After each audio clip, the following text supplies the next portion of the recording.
Mesdames et messieurs, bonsoir. Bienvenue dans ce journal. Sans plus tarder, voici les titres. 4e sommet sur la sécurité nucléaire à Washington. Abdelmalek Sellel évoque l'amélioration du climat des affaires en Algérie. Lutte contre le terrorisme. Messaël réitère l'engagement de l'Algérie aux côtés des pays du Sahel. Agriculture. Relance de 162 fermes pilotes à l'arrêt en partenariat avec le privé. International et en Libye, le gouvernement d'union libyen rallie les soutiens aux dames des autorités rivales.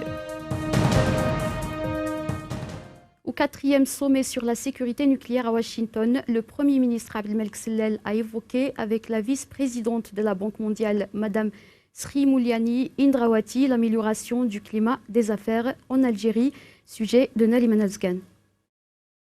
Au cours de sa visite à Washington, le Premier ministre Abdelmalek Sellel a rappelé la vice-présidente de la Banque mondiale, Madame Sri Mulyani Indrawati, que l'Algérie a réalisé des progrès importants en matière d'amélioration du climat des affaires qu'elle souhaite voir apparaître dans le prochain rapport Doing Business 2016 de la Banque mondiale, a-t-on expliqué auprès de la délégation algérienne. Plusieurs réformes mises en œuvre par l'Algérie en matière d'incitation à l'investissement n'ont pas été prises en compte dans l'élaboration du rapport 2015, alors qu'elles ont été menées avec l'assistance des équipes d'experts de la Banque mondiale, explique-t-on. Nous sommes disponibles à soutenir l'Algérie dans l'amélioration de son climat des affaires, y compris sa législation régissant le secteur privé, en vue de créer la croissance et l'emploi, a déclaré Mulyani Indrawati après avoir été reçu par le Premier ministre. Par ailleurs, M. Sellel a rencontré peu avant l'ouverture du 4e sommet sur la sécurité nucléaire le président turc Recep Tayyip Erdogan ainsi que le secrétaire d'État adjoint Antony Blinken avant de rejoindre la Maison-Blanche pour un dîner-débat sur la sécurité nucléaire auquel sont conviés une cinquantaine de chefs d'État de gouvernement. Le ministre des Affaires maghrébines de l'Union africaine et de la Ligue des États arabes, Abdelkader Messaël, a réitéré l'engagement de l'Algérie à soutenir les pays du Sahel dans la lutte contre le terrorisme et le crime organisé transnational, soulignant le caractère indivisible de la sécurité des pays. Plus de précisions avec Naliman Azgan. Je réitère l'engagement de mon pays à soutenir la région du Sahel voisine de sa lutte contre le terrorisme et le crime organisé transnational, partant de la conviction que notre sécurité est indivisible, a affirmé M. Messaël dans son allocution à la clôture des travaux de l'atelier d'experts sur le rôle de la justice pénale dans la lutte contre le terrorisme au Sahel. En sa qualité de membre fondateur du forum et de coprésidente de son groupe de travail, l'Algérie ne ménage aucun effort pour que cette instance parvienne à mobiliser des synergies et des ressources qui puissent contribuer à rendre la stabilité et la sécurité à la région afin de permettre de se consacrer pleinement au développement socio-économique. M. Messaël a rappelé que la menace terroriste au Sahel se renforce avec l'élargissement continu du cercle de leur activité criminelle, précisant que celle-ci se nourrit de plusieurs facteurs, notamment l'immensité de territoires très peu peuplés, la porosité des frontières et le manque de ressources dont souffrent les pays concernés. Néanmoins, la réalité de lutte contre le terrorisme et la promotion de la coopération bilatérale, régionale et internationale reste encore handicapée, a estimé M. Messaël, appelant à agir dans l'intérêt d'une meilleure efficacité dans notre lutte commune contre le terrorisme, a-t-il conclu. Un violent incendie s'est déclaré hier en début de soirée à l'unité de statut privé de production spécialisée dans la transformation des fruits et la commercialisation des eaux fruitées Ngaous Conserve dans la commune de Ngaous à 80 km à l'ouest de Batna. L'incendie dont l'origine est encore inconnue s'est déclaré dans un entrepôt récemment inauguré totalisant 21 000 m² réservés pour le stockage de la matière première. Le ministre de l'Agriculture, du Développement rural et de la Pêche, Sid Ahmed Fellouri, a indiqué jeudi à Alger qu'un travail était en cours pour parachever les procédures pour la relance des 162 fermes pilotes à l'arrêt, et ce, en partenariat avec des exploitants privés, sujet de Naliman Azgan. 87 fermes relèvent de la société d'exploitation et de valorisation des fermes pilotes et périmètres agricoles et 75 autres relevant du groupe des semences et pépinières. M. Fellouri a précisé que les pouvoirs publics ont pris plusieurs mesures pour relancer l'activité de ces fermes, conformément à la décision du Conseil de participation de l'État de 2009, ayant chargé la tutelle de chercher des partenaires du secteur privé pour investir dans ces fermes. فتح ملف المزارع النموذجية وطرحت الاشتراك على دفعات حيث توصلنا إلى الحد الآن بإنشاء 18 مؤسسة للاستغلال بالاشتراك مع 22 مزرعة نموذجية على دفعتين، والتي قدر مبلغ الاستثمار في هذه المؤسسات بحوالي 14 مليار دينار جزائري بمساحة إجمالية تقدر ب 11,000 هكتار. وهنالك الحصة الثالثة المتكونة من 15 مزرعة نموذجية ثم طرحها للشراكة، وهي في حيث إتمام الإجراءات لاختيار الشركاء.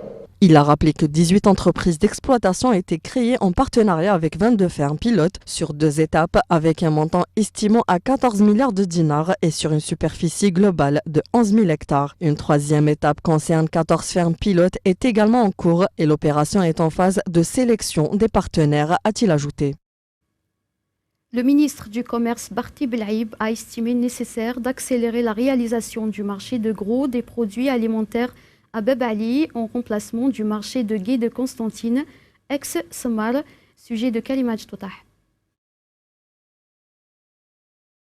Barty Belaïb qui s'est entretenu avec les commerçants de ce marché au siège de l'Union générale des commerçants et artisans algériens a indiqué qu'une assiette foncière de 80 hectares à Bab Ali, à proximité de l'autoroute, sera réalisée conformément aux critères internationaux afin d'abriter cet espace commercial.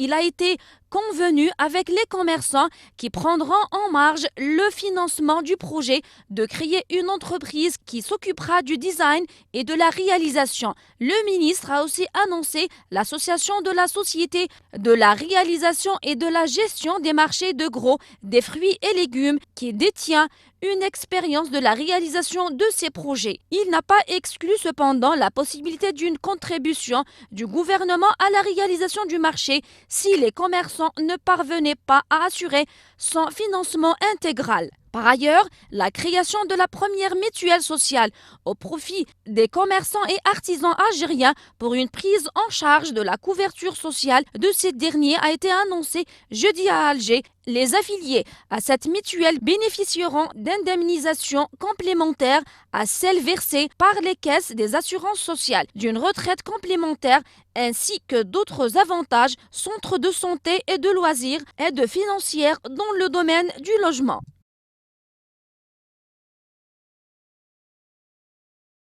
Dans l'actualité internationale, le gouvernement d'union nationale en Libye a réussi à rallier rapidement de nombreux soutiens, dont celui de milices et de villes. Le chef de ce gouvernement, Faiz al-Sarraj, est arrivé mercredi dans la base navale de Tripoli, suscitant l'ire du gouvernement et du Parlement non reconnu installé à Tripoli, qui l'ont sommé de partir ou d'en assumer les conséquences. Alors que son arrivée a été marquée par une forte nervosité dans la capitale libyenne, avec la fermeture de routes et des tirs faisant craindre aux habitants de nouvelles violences, Faiz al-Sarraj a déjoué les pronostics en recevant de multiples soutiens. Pourtant, un coup aux autorités liées à Fajr Libya qui contrôle Tripoli et les villes de l'ouest libyen. Depuis août 2014, des milices de la capitale ont fait allégeance à M. Sarraj, de même que les autorités de 10 villes de l'ouest jeudi. Faiz al-Sarraj a également reçu le soutien de gardes d'installations pétrolières et quelques 300 Libyens défiant le déploiement sécuritaire ont manifesté dans le centre de Tripoli au cri « Le peuple veut le gouvernement d'union, dégage Gouey » en allusion au chef du gouvernement non reconnu. Les soutiens à M. Sarraj semblent s'expliquer par la lassitude des Libyens du chaos et par l'espoir que suscite le gouvernement d'union qui a promis d'unifier le pays, bâtir une armée forte et améliorer l'économie marquée par une profonde crise de liquidité. Faiz al-Sarraj n'a pas quitté la base navale depuis son arrivée avec plusieurs membres de son gouvernement, mais il a rencontré des personnalités politiques et économiques dont le gouverneur de la Banque centrale avec qui il a évoqué le manque de liquidité. Pour aider son protégé, l'Union européenne a imposé jeudi des sanctions à des responsables liés à Fajr Libya, mais aussi au président du Parlement de Tobruk, Aguila Salah, qui n'a pas encore réagi à l'arrivée de M. Sarraj. Toujours dans la page internationale, la présidente de la Commission de l'Union africaine, Nkosazana Dlamini Zuma, ne briguera pas le second mandat et quittera son poste à la tête de l'organisation panafricaine en juillet. Au Madagascar, la sécheresse engendre une malnutrition sévère. Le gouvernement déclare l'état d'urgence. À Washington, le sommet nucléaire se penche ce vendredi sur la menace terroriste après s'être beaucoup concentré jeudi sur la Corée du Nord.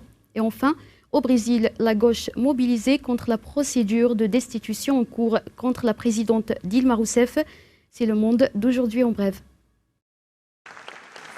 La présidente de la Commission de l'Union africaine, Nkosazana Dlamini-Zuma, ne briguera pas de second mandat et quittera son poste à la tête de l'organisation panafricaine en juillet, a annoncé son porte-parole ce vendredi. Madame Dlamini-Zuma a lancé un vaste projet de transformation de l'Afrique baptisé Agenda 2063 et plaidé pour une meilleure intégration économique du continent. Mais certains lui reprochent de ne pas avoir suffisamment porté la voix de l'Union africaine sur le continent et de ne pas s'être suffisamment impliqué dans la réforme de l'organisation.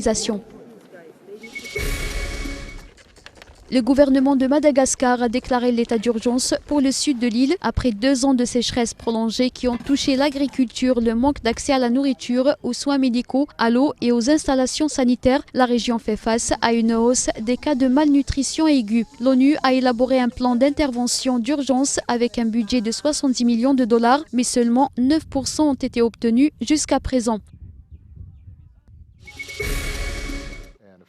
L'attention des dirigeants mondiaux réunis à Washington pour un sommet sur la sécurité nucléaire glissera ce vendredi vers le groupe terroriste Daesh après s'être beaucoup concentré jeudi sur la Corée du Nord. Après les attaques de Bruxelles et de Paris, la Maison-Blanche est préoccupée par les capacités des Européens à contrer les risques d'attaque sur leur grande ville. Le spectre d'une bombe sale plane dans tous les esprits.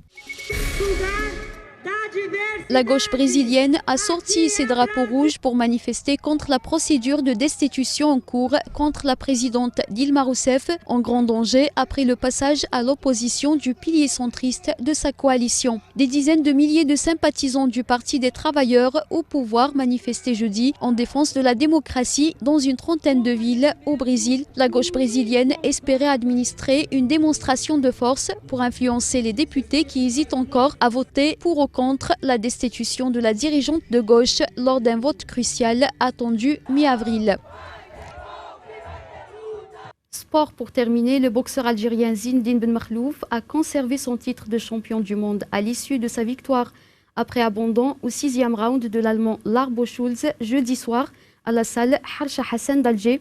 Ben Makhlouf a complètement dominé le duel. Il n'a laissé aucune chance au boxeur allemand qui a décidé de jeter l'éponge après la fin du 6e round. Le champion algérien avait remporté tous les rounds sur les cartes des juges au moment de l'interruption du combat. Je remercie beaucoup le public algérien et le public algérien. Je vous remercie beaucoup pour le public Yachir, Beladit Yachir. Merci beaucoup pour le maire de Yachir et le bon jusqu'à ici. Et merci beaucoup pour le ministre du Sport. Et je crois qu'il va venir à la boxe algérienne. Merci beaucoup pour la deuxième fois championnat du monde. Inch'Allah, l'avenir, comme il a dit, l'avenir pour la boxe algérienne. Inch'Allah, il y a 5 boxeurs et il est passé aux Jeux Olympiques. Inch'Allah, il y a Olympique, Inch'Allah. Voilà, c'est la fin de cette édition. Merci de l'avoir suivi. Excellente soirée.